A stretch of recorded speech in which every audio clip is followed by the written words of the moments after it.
Greetings, everyone, and thank you so much for joining us for this webinar on how to transform your passion for animals into advocacy with a degree in animal law. By way of introductions, I'm pleased to be able to introduce Professor Pamela Frasch, who will be discussing her Foundational Animal Law Fundamentals course, a required offering for all students in their first term in the program. Notably, Professor Frasch holds numerous distinctions. Not only does she teach our fundamentals course, but she literally also wrote the book, or casebook rather, on animal law, as well as a compendium on animal law. In addition, in 2008, she also founded the Center for Animal Law Studies, or CALS, and became the very first dean of animal law in the nation. We're very excited to have her joining us today. My name is Reddy, and I direct the Animal Law program here at the Center for Animal Law Studies at Lewis and Clark, where I also earned my JD. In our online program, I teach our Introduction to U.S. Legal Studies course, which is a requirement for MSL and international LLM applicants, as well as International Animal Law and an emerging topics course dedicated to advancing protections for insects. I'm also pleased to introduce Professor Megan Senatori, who, in addition to being CAL's Associate Director, teaches our online companion animal law and veterinary animal law courses. Just to offer a bit of an overview of our presentation today, I'll be offering a bit of insight into CAL's and the Animal Law Program's mission and history of groundbreaking firsts, as well as touch upon our global animal law outreach and alumni. From there, Professor Frosch will discuss for 10 to 15 minutes how our animal law program can transform candidates' passions for animal protection into on-the-ground advocacy work.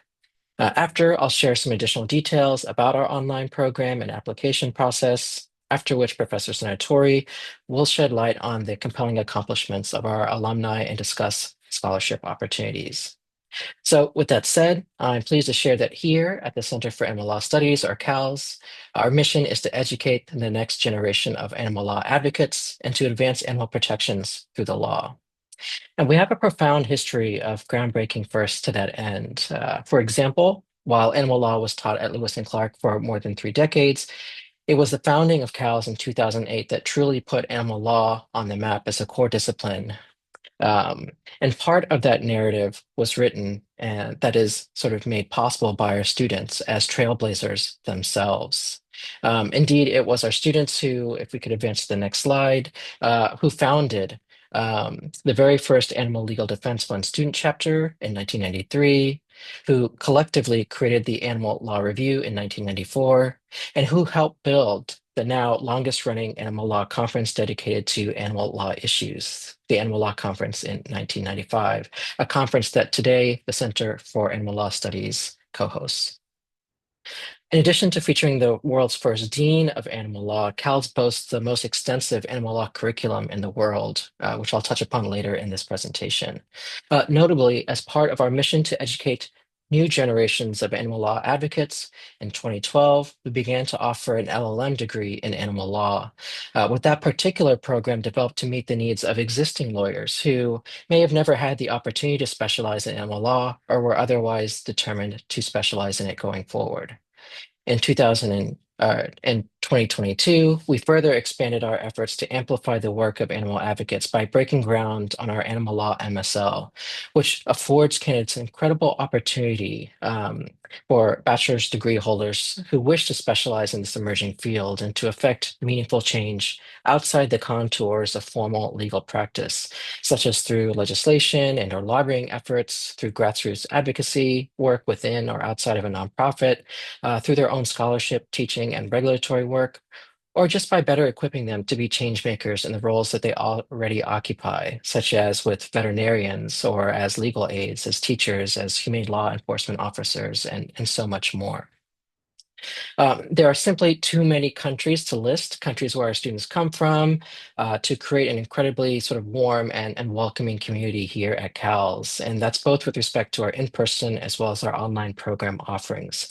With several of our graduates, continuing on and forming really lifelong friendships and even joining forces within and across borders to put what they've learned in our program into practice after graduation. Um, And I know that was a lot of information, and Professor Senatori will be highlighting some of those individual and sort of collaborative efforts and accomplishments of our alumni in action soon. But for now, let me go ahead and turn things over to Professor Pamela Frasch. Thank you so much, Dr. Reddy, and it is my pleasure to be here and to be talking with all of you. And Danielle, we can go ahead and go to the next slide right away. I'm assuming that all of you are attending this because you're very interested in animal law. And one of the things that I like to think about first, and perhaps we can have a little discussion about this right now, but when we think about animal law and getting a degree to be able to support animals, it's important to think, why does animal law even matter? And of course, the main reason that animal law matters is because animals matter. Animals are integral to every aspect of human society, whether it's the companion animals that we have or the wildlife that we like to go out and view, whether it's animals that we're using in commercial contexts, whether it's animals that we're using for food or within research contexts, animals that are in our waterways. Animals are everywhere, and the law impacts every single one of their lives. And given that the animals, particularly when we're thinking about animals that we're using, that we're exploiting for human use, they didn't sign up for that necessarily, right? So to me, it's important that we're thoughtful about the laws that we have for animals and that we think about advocacy in a way that will impact animals, hopefully to make their lives a little bit better and to help them thrive and hopefully to reduce their suffering. And animals, we know, are sentient, and we know that they experience pain and that they experience distress in much the same way that humans do. And so, for all of those reasons, the laws that we have on the books, the cases that we bring, the regulations that we have, all of that really matters for those of us who care about animals and want to make their lives a little bit better. So, go ahead and let's advance to the next slide. The other thing that's been so interesting about animal law, and as Dr. Reddy said, I've been involved in animal law for quite some time. And what's been so wonderful for me to observe is to see how many students are increasingly interested in animal law and how many people choose to go to law school or to get a degree in animal law, whether they're lawyers themselves or they're in some other profession, because that's what they want to do. They specifically want to go and they want to advocate on behalf of animals. And so we're seeing this increasing relevance of animal law, both as a field of study, for advocacy, as an area of scholarship.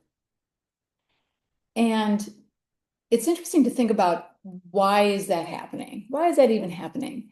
Well, we don't know for sure, but I have a few ideas about that just based on my experience. And here are some of the points that we have here on the side. More people view and treat companion animals as family members. I know I will confess to all of you that I'm a dog person, and I definitely, when I have dogs in my family, I treat them as members of my family, and probably some of you are the same with companion animals that you have in your homes. There is a growing body of science-based literature on the physical, emotional, and cognitive abilities of non-human animals. But also, people are seeing that how we treat animals in a lot of different contexts, it has an impact on things like the environment, on, of course, their own welfare and rights, on the conservation movement, on climate change, on worker justice issues. There are so many overlapping issues with animal law, and so we're seeing that people really care because they see that as part of a larger picture.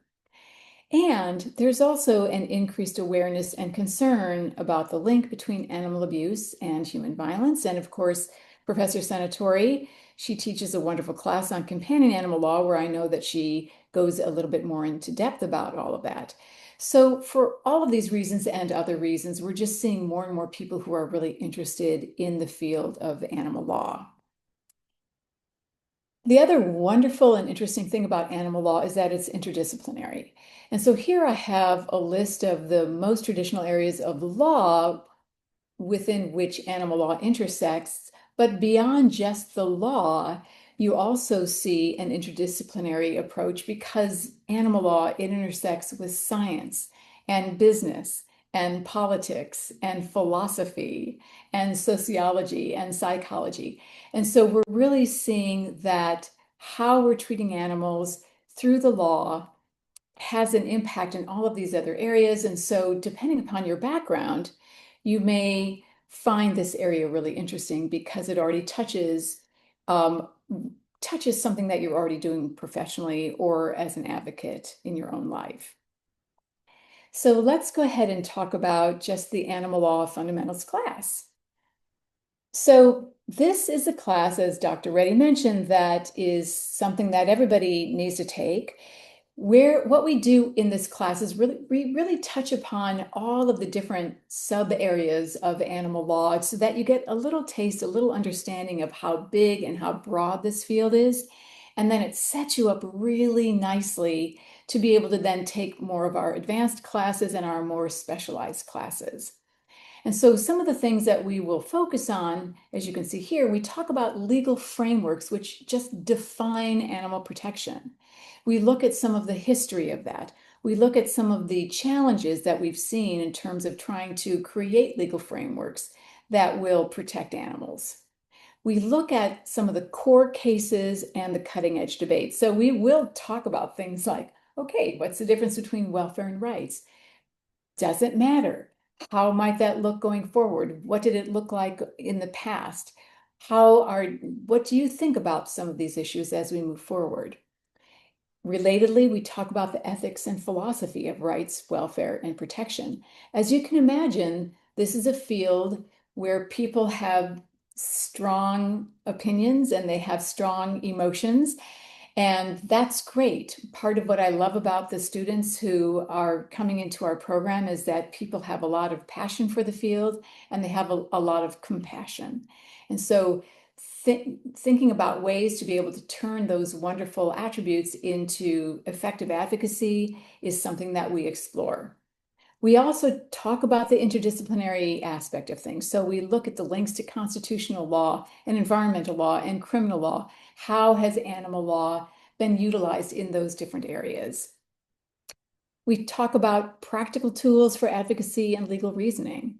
We want you not only to learn about all of this from a theoretical perspective, but we also want you to think about how do I actually turn this knowledge into something tangible that will make a difference in whatever kind of a difference you want to make.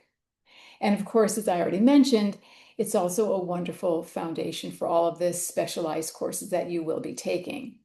So it's a wonderful experience, and several of us have taught the fundamentals class, and we all, I think, view it as one of our favorite classes to teach because it's your first introduction. And some of the people come into the class and they already have a lot of background, and that's wonderful. And we try to draw all of that out and we try to tap into the expertise that you bring into it so that we can all learn even more within the class. And the great thing also is that we get to meet early in your career in the program, and then it's wonderful to be able to continue the conversation as you go on to some of the more specialized courses. So I'm really hoping that some of you will join us. And with that, I will turn it back over to Dr. Reddy to talk about the overview of the program. Thanks so much, Professor Frasch. So looking ahead to just offering an overview of the program.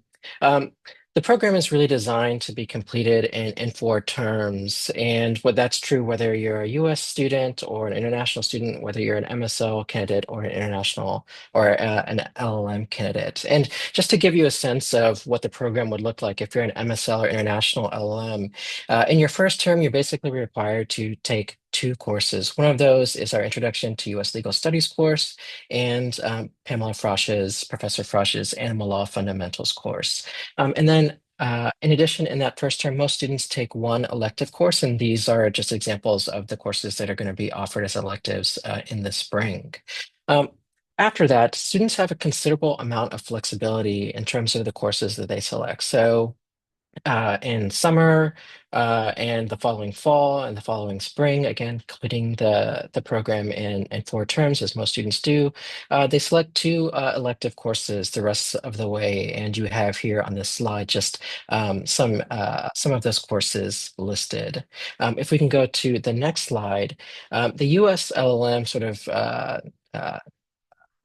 timeline to graduation is basically the same, 4 terms. And the difference is that U.S. students don't take an Introduction to U.S. Legal Studies course. They're still required to take the Animal Law Fundamentals course unless they've taken an Animal Law Survey type course while pursuing their JD.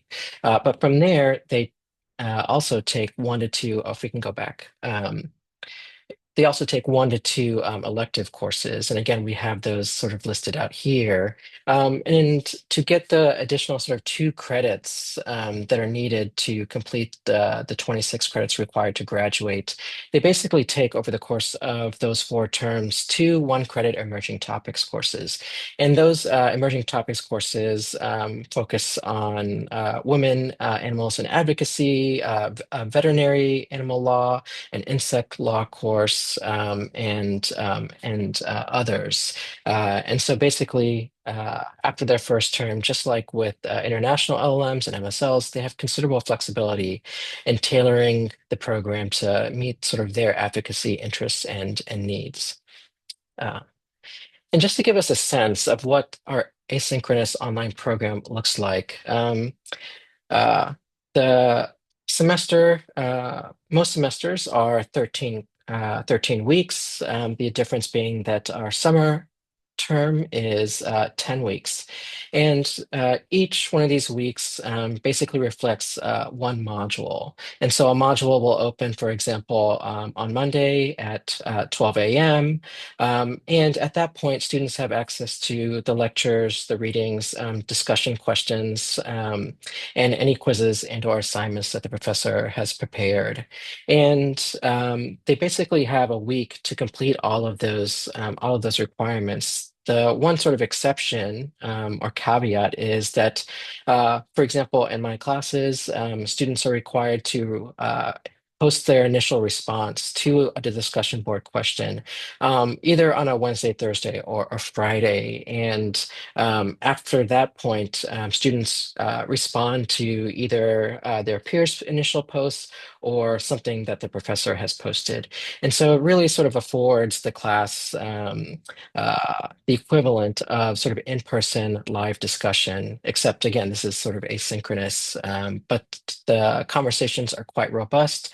And because students have sort of additional time to sort of consider the discussion questions and what their peers have posted, we can often go far more in depth than we can in sort of the in-person sort of counterpart. If we can go to the next slide, to make the program easier for folks, we actually open, most of our courses do, a module. So again, you have access to the week's readings, not just on Monday, but actually the Friday before. So you basically have 2 weekends with which to complete all the requirements of a course. And again, that just affords our in-person program students additional flexibility, as we know that many are working professionals, have family and/or sort of other obligations. And so we've designed the program really to ensure that students can make it work for their schedules. In terms of our degree offerings, of course, we have our LLM, which is designed for U.S. and international attorneys and judges. And a lot of people who come to do the LLM are focusing on practice. Some go on to be academics or want to use the LLM to advance their research because they want to be policymakers and more. And again, this program is available both in person and online. The one sort of major difference between the LLM and the MSL is that the MSL is designed for bachelor's degree holders, so not necessarily practicing attorneys or those with bachelor's in law or a JD. So outside of practice, some of the goals and the reasons why students apply and progress through the program are very much the same. And again, our MSL is available both in person and online. So in terms of what's required to apply for the LLM, again, as I mentioned earlier, this program is specific to those with degrees that allow them to either be a lawyer or be a judge in that country in which they earned the degree. What's also required for international candidates is one of these ways of meeting sort of the English proficiency requirement. And in terms of how the admissions committee looks at and evaluates applications, we take, again, sort of a holistic view of the candidate. So their scholarly capacity, their ability to, think critically and read analytically. In particular for the LLM, what skills have they developed as a lawyer? What's their academic history and their work history? We also look at sort of strength of references and whom those references come from. And then also, we're really invested in using the LLM program to equip advocates to do the work for animals that they really see themselves doing after graduation. And so, insofar as candidates are able to kind of convey what they hope to get out of the program and what they hope to do upon completing the program. Moving on to our MSL. Again, sort of the main distinction here is that what's required is a bachelor's degree, and that can be in any subject, as long as that bachelor's comes from an accredited U.S. or international institution. And so outside of the requirement or the consideration for sort of practice experience, the admissions committee looks at all the exact same factors and gives them the exact same weight. So in terms of what's required in terms of materials, both for the LLM and the MSL, again, sort of that statement of interest, a writing sample, and that writing sample should really sort of speak to your analytical ability, your close reading sort of capacities, because those are the tools that students will most use in our courses. Um, in addition, a resume or CV, transcripts from all institutions of higher education, whether or not a degree was conferred, one or two letters of recommendation, but one is the requirement. And then again, for international candidates, an English proficiency demonstration. So with that said, I will turn it over to Professor Senatori. Thank you, Dr. Reddy. So to give you a little roadmap for where we are going to go from here, I'm going to talk about our alumni in action so you can have a sense of how our alumni are using their advanced degrees to make actual impacts for animals out in the world. We're also going to talk about scholarships, and then we're going to transition into the Q&A. And that's your opportunity to ask us questions. The Q&A is open now, so feel free to go ahead and put questions in as we talk. Your questions will be seen by us as panelists, and you can put in a question anonymously if you like, and we will reserve time at the end for your Q&A. So regarding our alumni in action, I'm going to start by putting a link to this map in the chat for you, because I'm going to highlight 4 alumni just to give you a sense of how alumni are using their degree. This global network is on our website, and if you go to the different pins on our website, it will link you to alumni in those regions and their bios. So you can see firsthand the type of work that they are actually doing now for animals on the ground. And it is impressive, to say the least. We have LLM and MSL alumni featured throughout the world. And as Dr. Reddy, I think, said in the opening, we now have alums from more than 30 countries. I think we're in 33 countries now who are making actual impacts for animals on the ground. So if you could go to the next slide, Danielle. What I've done here is I've selected 4 alumni that give a bit of a representation of different practice areas or different areas of focus, as well as different regions. So for each of these, I'm going to feature an international LLM and a US LLM, and then an international MSL and a US MSL. So starting with Ever Vimbai Chinoda, Ever took the path that has been increasingly chosen by many of our alumni, and that is to create her own nonprofit. So when Ever was a student in the advanced degree program, she worked with Professor Russ Mead and created SOFA, which is Speak Out for Animals.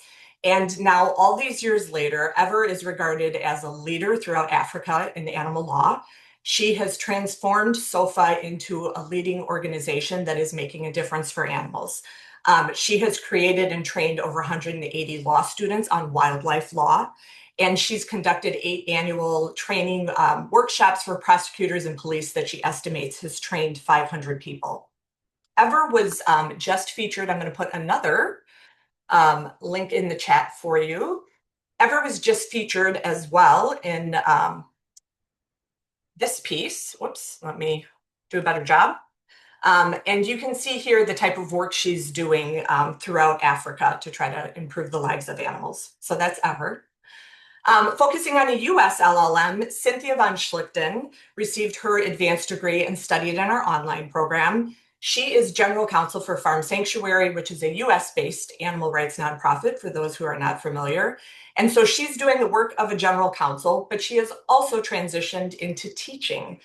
We have a lot of alums who are interested in expanding animal law in wherever they live in the world, whether it's abroad or locally.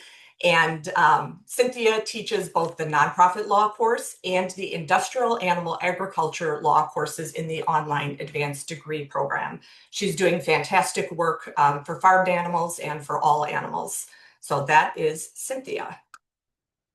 And then Keshveni Nayanagaru is one of our more recent MSL alums. We launched the MSL program in 2022. So we have more and more MSL alumni who have recently graduated. Her area of passion is food system reform. So she provides a great example of working in business. She is the producer engagement coordinator at Global Food Partners. And in that role, she leads coordination efforts across 7 countries in Asia, advancing GFP's producer engagement initiatives to support cage-free farming transitions. So that's a bit about Kesh. And then I have another link for you. So Dr. Michelle Gonzalez-Manska is a wonderful example of people coming into the MSL program from other professions. And Dr. Gonzalez is a veterinarian. She was recently honored by Humane World for Animals with their Access to Care Visionary Award. So what she has done is she's a small animal practitioner in Ohio, has had a very successful practice, but she has been able to transition now into doing independent forensic veterinary work. She supports animal cruelty prosecutions. She's done advocacy through victim impact statements, and she was most recently involved in an amicus brief before the Ohio Supreme Court. That had a fantastic outcome, which is one of these all animals matter. It was about whether stray dogs and cats were protected by their animal cruelty law. And Dr. Gonzalez will actually be a speaker at the upcoming Animal Law Conference. You can hear more about her there. If you can go to the next slide, Danielle. So with that, I want to talk about full and partial scholarships. We have a very robust scholarship program here at the Center for Animal Law Studies that empowers people who are passionate for animals to go out and get this degree so they can go create real change in the world. All of our scholarships are available to anyone who applies. So how it works for us is we look at your holistic package, as Dr. Reddy said, and then you would use your statement of interest to explain why you believe you are a good candidate for a particular scholarship. We use that for admissions as well. So to highlight one scholarship that is available for spring 2026, we have a full tuition scholarship available for online LLM and MSL candidates. And it is for someone who is passionate about, in particular, ending the use of companion dogs in animal testing. So this is someone who wants to go into a career where they're advocating for animals who are being used in laboratory research. You can put all of your we would look at your overall resume as well as your statement of interest to evaluate whether you are the right candidate for this scholarship. And this one is available for online students for spring of 2026. One thing to note is the scholarship availability varies by semester depending on whether scholarships have been awarded or not. And so that's why we consider everybody for all scholarships. But we have a really robust program to help people be able to pursue a career in animal law. So if you want to go to the next slide. To learn more about us, stay connected with us. We are active on social media. We have a YouTube channel. If you want to go to we have all of our links there. I'm going to throw in two more for you. A great way to hear about what our alumni are doing is an upcoming webinar that is being held on October 9th. And this features our current round of global ambassadors. We have a global ambassador program where it's an application process. It's available to all of our animal law alumni. And we provide grant funding so that they can create an individualized project to go out and make a difference in their community for animals. So we are currently on the 4th round of the GAP.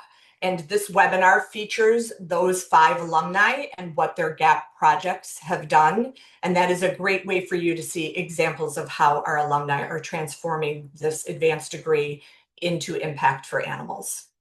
The other event I wanted to feature is our Animal Law Conference, which I believe Dr. Reddy referenced, and put that in the chat as well. The Animal Law Conference is now in its 33rd year, and the Center for Animal Law Studies hosts it with the Animal Legal Defense Fund.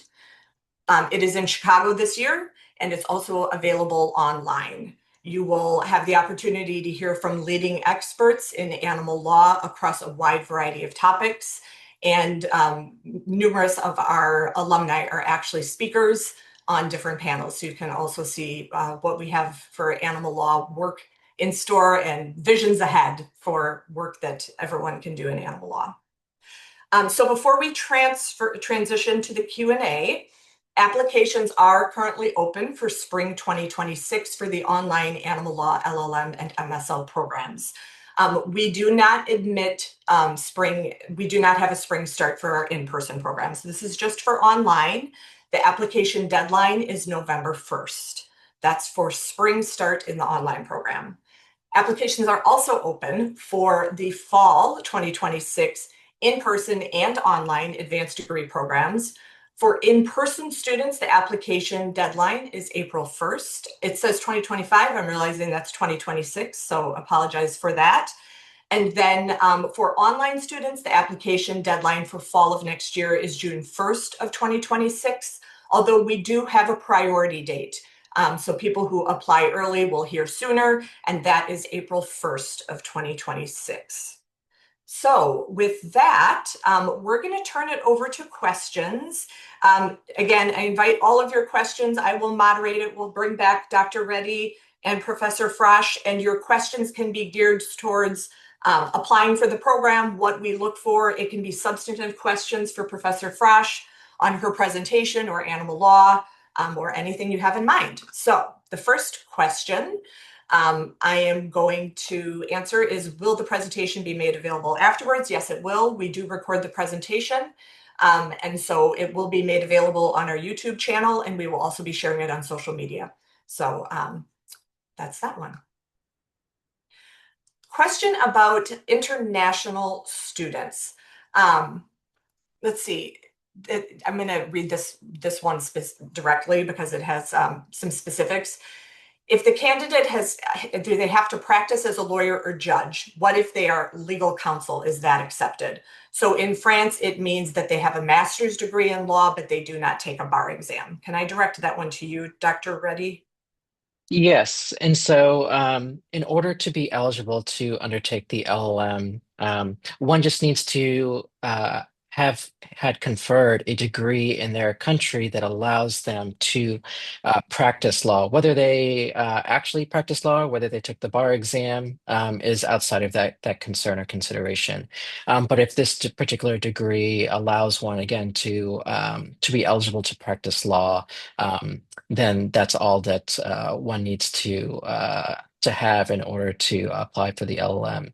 I'll also add that as we sort of saw on those slides from earlier, the LLM and MSL degree programs are very, very similar, if not pretty close to the same. And so if one were an international LLM student or an MSL student, the curriculum that they would have access to would be sort of the exact same as would be sort of the requirements, those being animal law fundamentals and an introduction to US legal studies. And so one would have basically the same experience regardless of which track they applied to.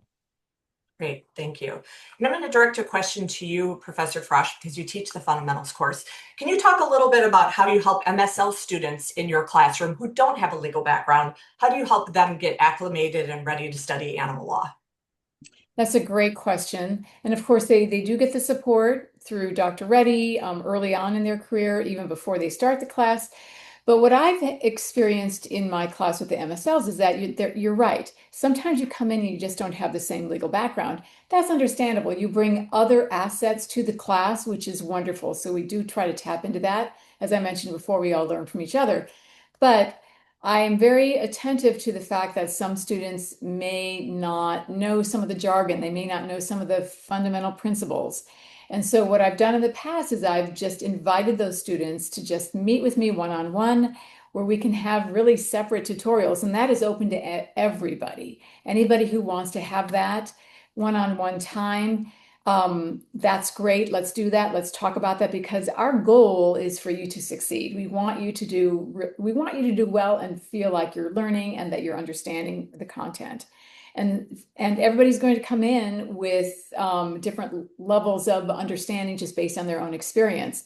So that's great and that's fine. So we work with you one-on-one, and that's been very successful. I mean, people seem to have gotten a lot from that, and they're able to do really well in the program. So you don't have to worry about that. That's wonderful. And to add to that, even if you are a lawyer, we don't necessarily assume you're coming into the program with substantive knowledge of animal law. That's why you take Professor Frasch's Animal Law Fundamentals, and it's required for everyone because we have people transitioning from all kinds of different legal careers. They may not be familiar with animal law, even though they're lawyers. So that's actually a nice segue to the next question, which is asking about student demographic profiles. And the person says that they are over age 50, looking to develop a consultancy for advocacy, outreach, development, and public visibility for specific organizations, particularly nonprofit educational programs that are focused on youth engagement. So this is somebody with an entrepreneurial spirit, and the person wants to know, are there people like her in the program? So which of you would like to take that question? Because the answer is yes. Yeah. Yes. Dr. Reddy, you can go into a little bit more detail about that, and then I'll Uh, have to do things. Yeah, no, absolutely. And we have candidates who come to our program, both the LLM and the MSL, from all ages and all sort of disciplinary backgrounds. And it does, as both Professor Frasch and Senatori have spoken to, it just adds to the vibrancy of the program. And we have candidates who have come to our program, after they have gone into sort of retirement. So I guess it's sort of unretiring by coming into the program. But some of those candidates have gone on and developed their own nonprofits. And we have seen some of those candidates join with other graduates and taken on some of these advocacy efforts through the nonprofits and other organizations that they've founded, whether that's sort of educational based programming, whether that's sort of lobbying efforts and the like. Our candidates and graduates do it all, and they do it from, you know, whether they're in their young 20s or they're, again, into retirement. Mhm. And I mean, yes, absolutely. And the title of this webinar is Turning Your Passion into Advocacy. And you can do that at any stage of your career and of within your educational path. And it's been really wonderful to see people who they've had a full career in whether it's law or something else, and now they're like, you know what? I really want to do this. I've always cared about animals, and this is what I'm going to do. And it's wonderful. I completely agree. And I'm also going to continue with my trend of putting things in the chat, but I'd like to share One of our current global ambassadors, Julie Pillay, is an MSL alumni, and this was her second career. She calls it her encore career. She had retired from a life as a scientist working for the government and decided to pursue animal law. She is doing really fantastic work now trying to develop the field of animal law in Nepal. That is an area that was really important to her because she was doing work there on street dogs to try to help street dogs. And she has actually, we have a really collaborative environment and we encourage a lot of networking. She's doing that work with one of our LLM's alumni who was one of her classmates, Varnika Singh. And together, the two of them have a global ambassador project that is tackling that issue of expanding animal law in Nepal, where it's not part of the regular curriculum. So she's a great, there are lots of great examples, but you could hear from her at our upcoming GAP webinar. So thought I would put that into the chat. Thank you both for that. Continuing with career outcomes, what kind of resources do you provide to help students find jobs in the field after they complete the program? Can you talk about like kind of the whole overall vision of career help that we offer here at CALS? Sure. And, this question spoke specifically to, after they complete the program, but, that support starts while you're in the program. We have so many experts in all of these diverse sort of areas of practice and advocacy. And so those are sort of your first sort of resources. So if I'm interested in the research and testing space, we have a graduate, Rebecca Kreitzer, who teaches um, that class and can help students in that way. And we have graduates like Cynthia von Schlichten, who teaches our nonprofit animal law course and our industrial animal ag course. And she's a great resource if you're trying to either start your own nonprofit or to engage in industrial animal agriculture, sort of combating some of those ills. But in terms of, systems wide, sort of help. We every year put on a careers in animal advocacy, basically week-long series of events for the in-person and a more condensed version of it for online students. And so that's actually taking place next week. So we have a session dedicated to networking, to revising and making more robust your application materials, to bringing back some of our alumni to talk about how they got to the positions that they occupy now, whether that's sort of a general counsel or um, an advocacy sort of position at a nonprofit. All of these students, all of these graduates come back and really are excited to share how they got to where they got to and give and offer insights as to how students who are coming through the program now can make or can sort of follow a similar sort of trajectory or path. So again, it really does happen throughout the time in the program. In addition to what we at CALS offer, the law school as a whole has a career services department. And so they oftentimes will make one-on-one appointments with students. They have a bank of jobs that students sort of turn to see what's sort of out there.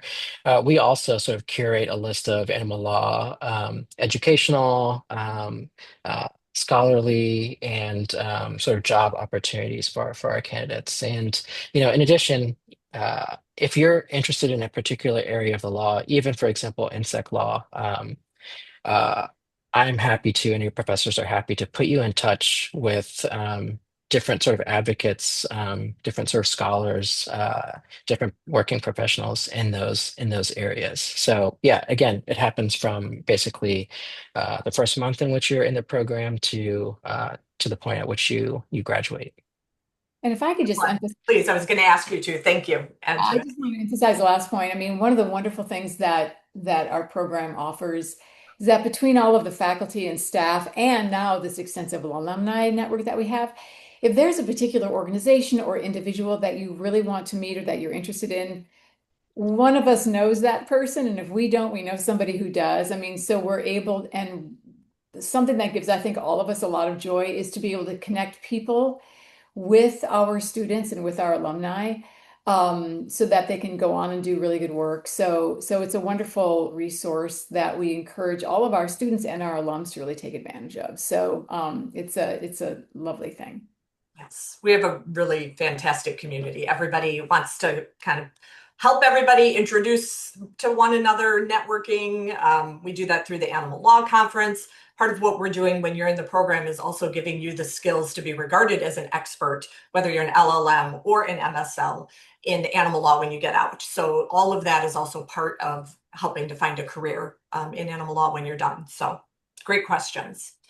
The next person would like us to talk a little bit about, and I'm going to broaden the question. They're asking about the MSL courses in particular, but I want to focus on all the advanced degree courses. What the pros and cons are, or the benefits of doing it in person versus online or asynchronous. And one of the questions is, if for the in-person courses, are they Monday through Friday in Portland? So that's a two-parter, but I'll let you take that, Dr. Reddy. Sure. So yes, the in-person courses run between 2 and 3 credits, and they are all between Monday through Friday.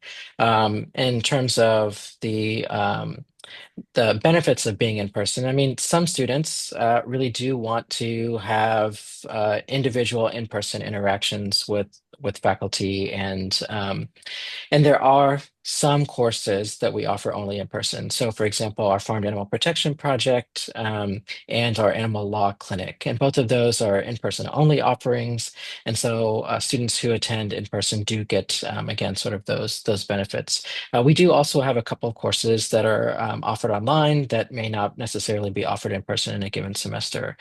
So an example of that might be our Animal Law Trial Advocacy course. So there are benefits and drawbacks to both, but you're getting uh, the substantive content of the courses of the program, regardless of which modality you select. And I'll also say this isn't necessarily a guarantee, but so far we've been able to accommodate every request from an online student to transfer to in person and take a number of courses, whether it's during the shortened summer term or during one of the fall and spring terms. So students do come uh, from online to in person, and then sometimes go back to online.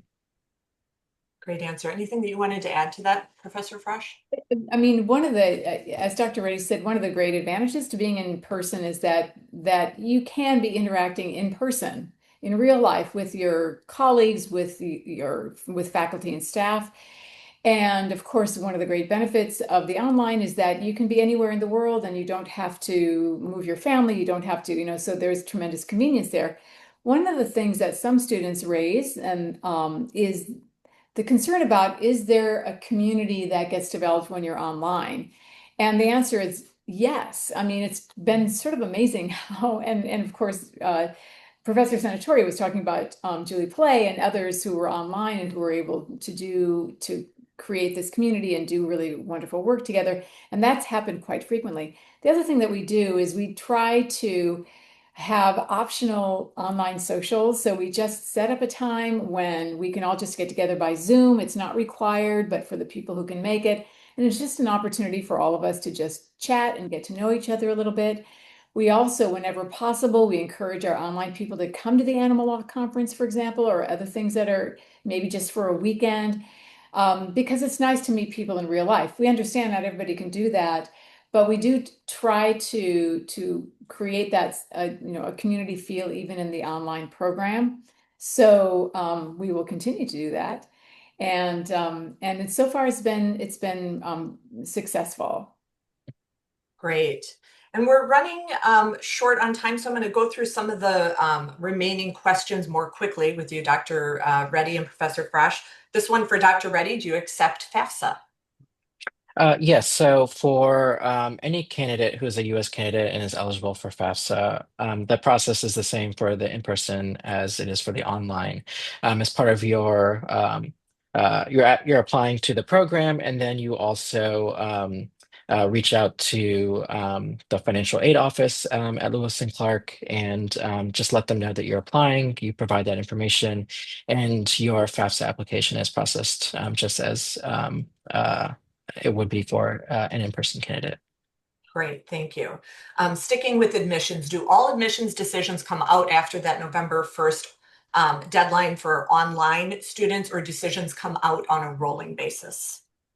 So decisions come out on a rolling basis. The admissions committee meets roughly once a month. And so we review all completed applications, make admissions decisions. And so applicants are notified, within a week or so after one of those meetings. The one thing that I should say, sort of the caveat there, is that we notify application or applicants of any sort of scholarship award.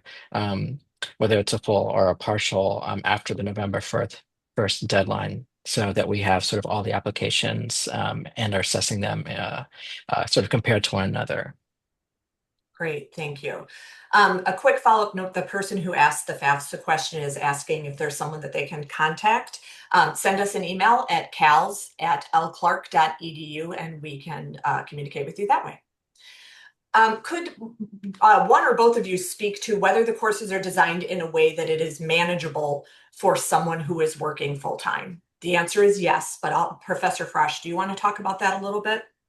Yes, so and as Dr. Reddy can go into a lot more detail about the design of the program itself, but because it's a part-time program, you're taking a limited number of courses, and we actually, the faculty talks to one another about what they're requiring, how we're doing it, and we've had conversations about, okay, we're not all going to require a major paper on the same week, kind of thing. So we do try to be attentive to those elements. We understand that a lot of you in the online program, you do have full-time careers, you've got family, you've got responsibilities, as do many people in our in-person program as well. But it is absolutely doable. And I think just having the part-time element of the online makes a huge difference. Right. Yeah, absolutely. And I'll just add again, yeah, most of our candidates are working full time and have family obligations. And I spoke about sort of the timeline to graduation a few slides ago, but some students do request to underload, so do less than that even sort of part-time framing. And that's just a conversation that I'm happy to have with any candidate, and I have them with candidates. And so we really do try to make sure that the program is obtainable, is meeting sort of your needs, and meeting sort of your uh, sort of capacities. Great. And then I'm going to ask one more question and open it up to both of you and then have Dr. Reddy close us out. And this kind of combines several questions that are in the chat currently. There are people who are interested in studying with us and they are already at a nonprofit, for example, or they're interested in a career in the government, or they're interested in a career in academia. How do you take what they learn in the courses and translate into different individualized careers? Can you speak to how we provide that, how students have done that in the program, and I can chime in a bit as well. So I don't know which of you would like to. Well, it's interesting because of course we've had a lot of students who have done precisely that. And one of the things that we will do with you is if we know that this is a particular interest you have or a particular path that you want to take, we will help to design your course of study. And in the in-person program, of course, that means that you might be choosing certain courses over others. In the online program, that means that, okay, so you need to be writing a paper, doing this, doing that. How might you focus what you're doing to be able to enhance or really advance your goals in terms of professionally what you want to do? And then, of course, we also will talk with you about, okay, who is it that you might benefit by talking to more directly in terms of realizing those goals. For those of you who are already in nonprofits, if you want to continue working in the nonprofit, it seems to be a much easier translation in terms of taking the knowledge and the content that you're gaining in the program and being able to apply it quite directly with your work. And for others who are hoping to get someplace, we help you figure out that pathway, and we support you in that pathway, knowing that sometimes the other thing that we've had happen a lot of times is students come in saying, I really want to do this thing. And after they start taking a lot of our classes, they go, oh, actually, what I'm really passionate about is this other thing. That's great. You're here, you're learning, you're getting all this information.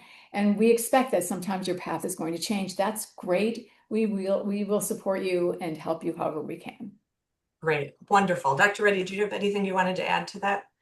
Yeah, and the only thing I'll add is that, even that map that Professor Senatori shared, it doesn't capture how many candidates we have in a lot of these countries, particularly the US, but um, we have so many graduates who are working in all of these areas, whether they're working for nonprofits or they're working for a regulatory agency, or they're working for a nonprofit that requires them to engage with regulatory agencies. So it really sort of runs the gamut. And we're always happy to, and our alumni are really happy to and excited to be contacts, be mentors for folks who are coming through the program.